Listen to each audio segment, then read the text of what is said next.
Signet public स्कूलमध्ये 25 मार्चला health pro इन्फर्मरीचं उद्घाटन मोठ्या उत्साहात पालक प्रतिनिधींच्या आणि संकुलातील सर्व शाखांच्या प्राचार्यांच्या हस्ते पार पडलंय। या कार्यक्रमाची सुरुवात सरस्वती पूजन करून करण्यात आली। हडपसर संकुलाचे संचालक डॉक्टर वसंत बोगडे यांनी मोलाचं मार्गदर्शन केलं। प्रशालेच्या प्राचार्या कल्पना निलाखे यांनी विद्यार्थ्यांचं आरोग्य ही शाळेची प्राथमिक जबाबदारी आहे हे पटवून दिलं आहे। गेल्या 2 वर्षांपासून पूर्ण जग कोरोनाच्या महामारीनं ग्रासलं होतं, म्हणून भविष्यात विद्यार्थ्यांच्या आरोग्याची काळजी घेण्यासाठी जयवंत शिक्षण प्रसारक मंडळाचे संस्थापक सचिव, आमदार माजी जलसंधारण मंत्री, महाराष्ट्र राज्य प्राध्यापक डॉक्टर तानाजी सावंत यांच्या मार्गदर्शनाखाली शाळेत सुसज्ज प्राथमिक आरोग्य सेवा केंद्राची सुरुवात करण्यात आली। यावेळी ॲड्रेस हेल्थच्या शहरप्रमुख डॉक्टर वंचना शहा यांनी आरोग्य सेवाविषयी मोलाची माहिती दिली। या प्रसंगी हडपसर संकुलाचे संचालक डॉक्टर संजय सावंत, BA बुगडे, मुख्याध्यापिका दीपाली शितोळे, पर्यवेक्षिका संगीता पाटील, वैशाली बदे हे उपस्थित होते। नमस्कार, मी किरण। आपण पाहत आहे star Maharashtra news. Star Maharashtra न्यूजमध्ये तुम्हा सर्वांचं स्वागत। आज आपण या ठिकाणी सिने पब्लिक स्कूल या ठिकाणी आलेलो आहोत। या ठिकाणी मिडी हॉस्पिटलचं आयोजन करण्यात आलेलं आहे। तर नेमका हा काय प्रकार आहे आणि या ठिकाणी आज कार्यक्रमाचं आयोजन केलं होतं, तरी काय काय या ठिकाणी करण्यात आलेलं आहे ते देखील आपण जाणून घेणार आहोत। तर प्रथमतः या ठिकाणी बेड्स स्टुडंटसाठी उपलब्ध केलेले आहे।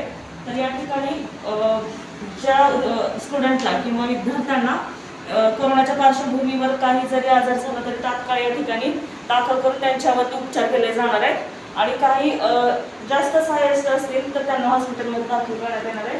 तर या ठिकाणी अनेक मेडिसिन देखील या ठिकाणी लावले गेलेत आहेत। तर तात्काळ विद्यार्थ्यांना या ठिकाणी आपल्याला सुविधा उपलब्ध करून देता येतील। त्याला आपल्यासोबत डॉक्टर आहेत, त्यांच्याकडून देखील आपण जाणून घेऊया ये जो कार्यक्रम आयोजित किया गया था उनकी पार्श्वभूमि क्या थी। एक्चुअली कोविड के टाइम में 2 साल तक बच्चे यहाँ पे आए नहीं स्कूल में, तो उनका पूरा मेंटालिटी जो है वो चेंज हो गया। उनका फिजिकल जितनी भी कैपेसिटी है एवरीथिंग इज़ चेंज। तो हमने ऐसा सोचा विद एसोसिएशन विद JSPM कि अगर बच्चों को हेल्दी रखना है, उनको सेफ फील कराना है, क्योंकि उनको अभी बहुत सारे क्वेश्चंस हैं उनके दिमाग में कि अब हम स्कूल जाएंगे, इतनी देर तक बैठे नहीं रह पाएंगे, अगर ग्राउंड में खेल रहे, पहले खेले नहीं 2 साल से, तो अगर कुछ गिर गए, हमें कुछ हो गया, अगर मुझे कोल्ड हो गया, मुझे कफ हो गया, तो मैं क्या करूँगा। तो वो सब क्वेश्चंस के आंसर के लिए हम यहाँ पे एक मेडिकल रूम ओपन किया है। तो यहाँ पे नर्स रहेगी, जितना स्कूल रेगुलर टाइम है उसमें नर्स विल बी हियर, और वो ये सब चीज़ों का ध्यान रखेगी। छोटी छोटी चीज़ें जैसे अगर उनका सर दुखना, फ्रैक्चर होना, कुछ भी इमरजेंसी होता है, कोल्ड कफ होता है, तो उसके लिए जितनी भी मेडिसिन रिक्वायर्ड है, जितनी भी इक्विपमेंट रिक्वायर्ड है, इंक्लूडिंग ऑक्सीजन कॉन्सेंट्रेटर और जो हमारे नेबुलाइज़र है, right, even the self care kit जो है कोविड के लिए, वो सब चीज़ें हमने यहाँ पे रखी है ताकि हम बच्चों को एक कॉन्फिडेंस दे पाए, इवन पेरेंट्स को एक कॉन्फिडेंस दे पाए कि आपका बच्चा यहाँ स्कूल में सेफ है और हमारी नर्स है उसका ध्यान रखेंगे। ये आइडियाज़ है जो ये फर्स्ट टाइम कौन बताए?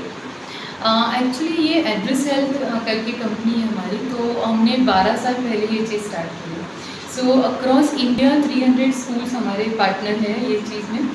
तो हर एक स्कूल में अलग अलग स्कूल में हम उनकी रिक्वायरमेंट के हिसाब से हम मेडिकल रूम सेटअप करते हैं। सो सिंस 12 इयर्स हम इनका ध्यान रख के आए हैं इस तरीके से। कोविड के बाद इसकी इम्पोर्टेंस बहुत ज़्यादा बढ़ गई है, तो इसलिए जब मैंने भी बच्चों को देखा है कि जब मानो अगर स्कूल में नर्स नहीं होती है, ठीक है, तो वो प्रिंसिपल के रूम के बाहर बैठते हैं, वेट करते हैं पेरेंट्स का कि पेरेंट्स कब आएंगे, मुझे तब तक उनको पेन वगैरह सहन करना पड़ता है। तो हमारे हिसाब से ये सब चीज़ें नहीं होनी चाहिए, क्योंकि जब भी कोई इमरजेंसी आती है तो इवन 1 सेकेंड और 1 मिनट इज़ वेरी इंपॉर्टेंट। तो ये जो उनका टाइम गैप होता है, जब तक पेरेंट्स आते हैं या हम कोई प्रॉपर ट्रीटमेंट दे, उसके बीच में जो एक टाइम गैप है उसको हम कम करना चाहते हैं। तो अब कुछ भी होता है स्कूल में तो नर्स है, तो इंस्टेंट फर्स्ट एड ट्रीटमेंट है, इमरजेंसी ट्रीटमेंट है, वो स्टार्ट हो जाएगा। तो बच्चों को सेफ फील होगा, उनको लगेगा कि वो सेफ है, कॉन्फिडेंट रहेंगे, तो वो पढ़ाई में और कॉन्सेंट्रेट कर पाएंगे। कभी कभी ऐसा होता है कि बच्चों को रियल में फिजिकल चीज़ें कम होती है, but Kabhi Kabhi psychological support की भी बहुत ज़रूरत पड़ती है। ऐसे अभी इतने टाइम से उन्होंने कॉन्सेंट्रेट करके इतना पढ़ा नहीं है, राइट, तो अब वो 2 साल से इतना तो पढ़े नहीं है, कंटिन्यूस स्क्रीन के सामने कुछ कुछ फिडल करते रहते हैं वहाँ पे। स्कूल में तो ऐसा होगा नहीं, राइट। तो हो सकता है कि उनको फील हो कि मुझे बहुत हेडेक हो रहा है।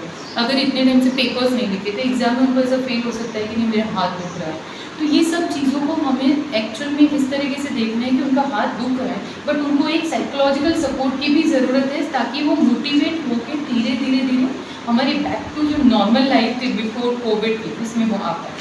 सो मेन एम हमारा ये है। बेसिकली ये ट्रीटमेंट जो है वो क्या प्रोसेस है इसकी? ट्रीटमेंट में ऐसा है जैसे बच्चा इन्फर्मरी रूम में आएगा, नर्स है वो उसको डायग्नोज करेगी, देखेंगे कि उसको एक्चुअल में सिम्टम्स है, पूरा एग्जामिन करेगी।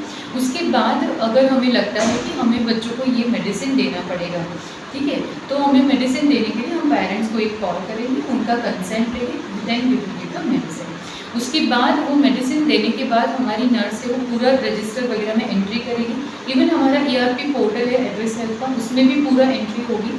इन केस मानो कि कोई इमरजेंसी आ गया है, कोई फ्रैक्चर है या अनकॉन्शियस हो गया है बच्चा, तो ऐसे टाइम पे अगर नर्स को लगता है कि हमें मेरे पीडियाट्रिशियन की गाइडेंस की ज़रूरत है, तो ऑन वीडियो कॉल हमारे पीडियाट्रिशियन में मेरी पूरी बैकअप टीम में एक पीडियाट्रिशियन है और हेड नर्सेस हैं, तो वो सब कंटिन्यूसली ये हर एक इन्फॉर्मरी जितनी भी इंडिया में उनका ध्यान रखते हैं कि ये इन्फॉर्मरी में अभी कौन सा बच्चा आ रहा है, क्या चल रहा है। So that time real time data जो है उनको मिलता है और उस तरीके से वो हमें गाइड करते हैं कि आप ये ट्रीटमेंट करिए। तो क्या होता है तुरंत के तुरंत एक डिसीजन ले पाते हैं कि ये ट्रीटमेंट करना है।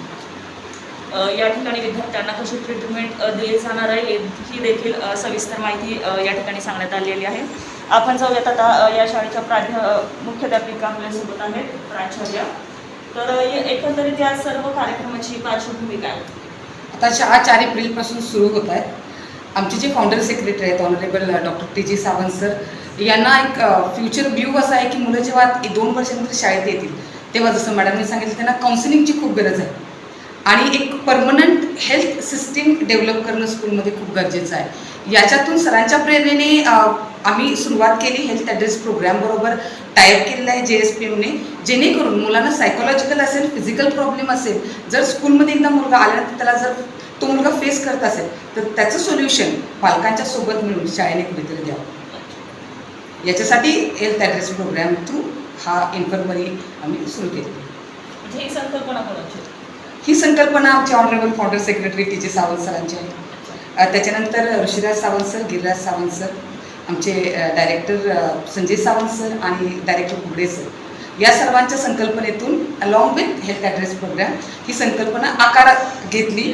आमच्या सर्व स्कूल्समध्ये JSPM जेवढ्या स्कूल रन करत आहे त्या सर्व स्कूल्समध्ये ही संकल्पना त्या राबवण्यात येतात। आणि या संकल्पनेचं एकंदरीत त्या विद्यार्थ्यांच्या पालकांमधून काय म्हणणं आहे किंवा कसं वातावरण? पालकांचा खूप पॉझिटिव्ह रिस्पॉन्स आहे। आजही आपण इनॉग्रेशनला EPTA मेंबर्सना बोलवलं होतं, जेव्हा आपण ओपन डेला सुद्धा पालकांनी याविषयी सांगितलं, पालकांनी या संकल्पनेचं स्वागतच केलं।